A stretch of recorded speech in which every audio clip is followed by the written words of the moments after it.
Welcome to the Rogers Kakasungura YouTube channel. A big thank you for the support you're granting this platform. Wanasiasa ni wale wale. I remember very well wakati William Ruto alikuwa na campaign in 2022. He used to tell the police to keep away from campaigns. He used to tell cabinet secretaries, including Matiang'i, to keep away from campaigns because they're public servants. So today, this morning, it is a big blow to William Samoei Ruto. Why? The news reaching my desk indicates that in a significant legal development this morning, the Milimani High Court has issued a temporary conservatory order restraining the National Assembly Speaker Moses Masika Wetangula and the Senate Speaker Amason Kingi from engaging in partisan politics and campaigning while holding their constitutional office. That is an order that has been given this morning. Moses Wetangula and Faruku Kibet have been jointly campaigning in the Western Kenya, publicly engaging in handout campaigns and campaigning for President William Ruto. But constitutionally, is this really supposed to happen in a country that has a rule of law? In a country that obeys the Constitution?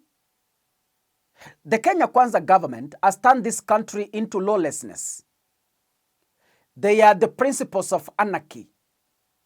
They have turned this country into a country with no constitution because they each and every day go against the very same constitution they are supposed to protect and defend. William Ruto is silent on this issue.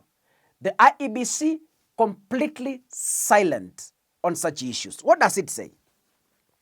Justice David Mburu has issued the order following a constitutional petition that was filed by a lobby group called Voco Africa. And these are the key details according to the court document I have received this morning. The key details of the court order: number 1, partisan politics barred. The two speakers are temporarily blocked from endorsing any political candidates, campaigning for any political party, or aligning with any political coalition. Why? Because the Constitution doesn't allow them to do so. The Speaker of the National Assembly is a neutral person. He should not appear to be campaigning for a particular candidate. That is compromising, the office of the Speaker. Constitutionally, the National Assembly is supposed to be independent. It's supposed to make independent decisions without influence. So when Wetangula public campaigns for William Ruto, it depicts someone who has been influenced, and he should resign and go home because such a person does not deserve. It is like the CJ. At no point you can see a CJ at a public rally campaigning for the president or the opposition. The Chief Justice, the Speaker of the National Assembly, the Speaker of the Senate, these are 3 individual persons who should be 100% neutral. If they want to engage in politics, they resign and go. They be free. Number 2, abuse of the office resources.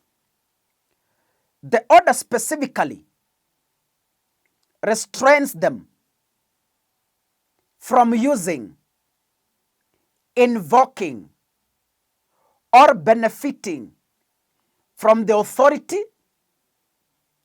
prestige, dignity,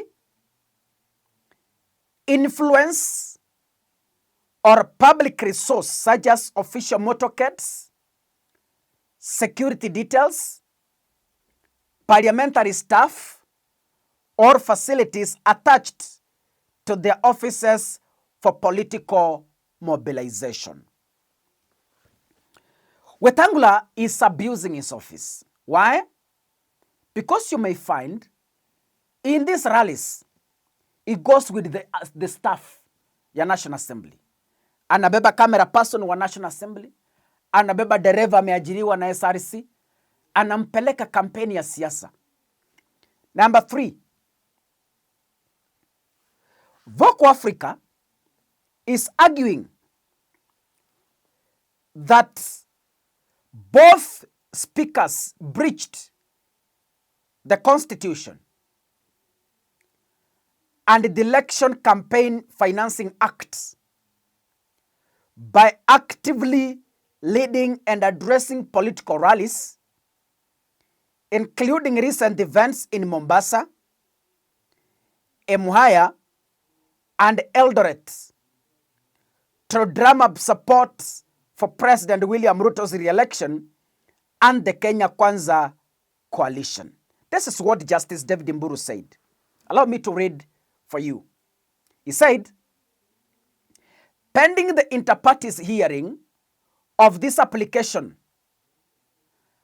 a conservatory order is hereby issued restraining the respondents from using, invoking, relying upon, or benefiting from the authority, prestige, dignity, influence, or incidents of their constitutional offices in the organization, promotion, endorsement, leadership, or conduct of organized partisan political campaigns. The court has directed that the petition be served to all parties, and the matter is scheduled for mentioning for further directions. What do I say?